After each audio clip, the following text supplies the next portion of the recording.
धनादेश मिळाला आहे असाच मोठ्या प्रमाणात तुमच्या वाढदिवसानिमित्त येतोय, काय सांगाल? मी सगळ्यांनाच विनंती केलेली आहे की वाढदिवसाच्या निमित्ताने बॅनर पोस्टर लावू नका.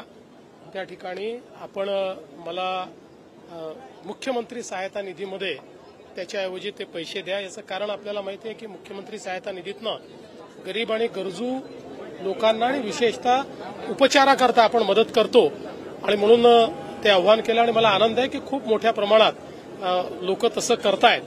पुन्हा एकदा सांगतो की जे लोक बॅनर आणि पोस्टर लावतायत त्यांना पण सांगतो लावू नका, मला ते आवडत नाही आणि तुम्ही बॅनर आणि पोस्टर लावून मला खुश करू शकणार नाही.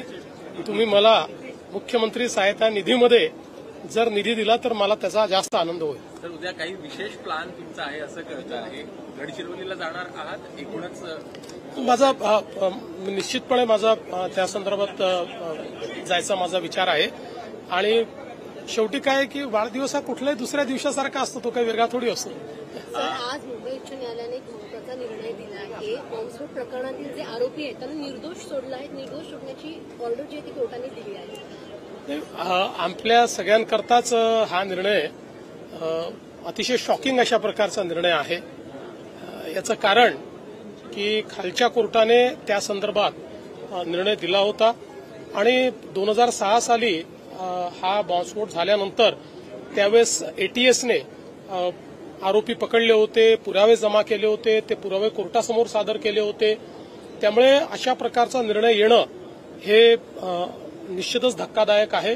मी अजून काही पूर्ण निर्णय वाचलेला नाही, पण मी तात्काळ आपल्या जे काही वकील आहेत त्यांच्याशी चर्चा केली आणि त्यांना मी सांगितलेलं आहे की आपण सुप्रीम कोर्टमध्ये याला चॅलेंज केलं पाहिजे आणि आमचा प्रयत्न आहे की लवकरात लवकर सर्वोच्च न्यायालयामध्ये जाऊन या निर्णयाला आम्ही चॅलेंज करू. कृषी मंत्र्यांचा व्हिडिओ जो आहे तो कालपासून व्हायरल होतो आहे. कुठेतरी विधान भवनामध्ये ते रमी खेळताना दिसत आहेत आणि या विरोधात विरोधकांकडून मोठा आक्षेप. मला असं वाटतं की अतिशय चुकीचं आहे.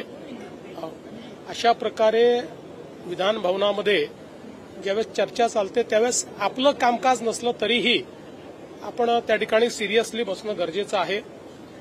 साधारणपणे एखादे वेळेस असं होतं की तुम्ही कागदपत्र वाचता, बाकी गोष्टी वाचता, पण रमी खेळतानाचा व्हिडिओ हा काही निश्चितच योग्य नाही. अर्थात त्यांनी त्या ठिकाणी खुलासा देखील दिलेला आहे की मी काही रमी खेळत नव्हतो, अचानक ती पॉपअप झाली. पण ते जरी त्यांनी सांगितलेलं असलं तरी एकूण जे काही घडलेलं आहे ते काही आम्हाला भूषणावं नाही. उच्च न्यायालयाने जो खरं तर निर्णय दिला आहे त्यामुळे कुठेतरी आता असं एक्सटर्नल कंट्रीजमध्ये होऊ शकतं की आपण भारतामध्ये काही केलं आपल्याला कितीतरी वर्षांनी निर्दोष सुटका होऊ शकते. हा एक संदेश जाईल का या एका? मला असं वाटतं एका निर्णयाने असा संदेश वगैरे जाण्याचं काही कारण नाहीये. शेवटी भारतामध्ये एक फ्री अँड फेअर ट्रायल होते, त्याच्यामध्ये न्यायाधीश आपला निर्णय देत असतात.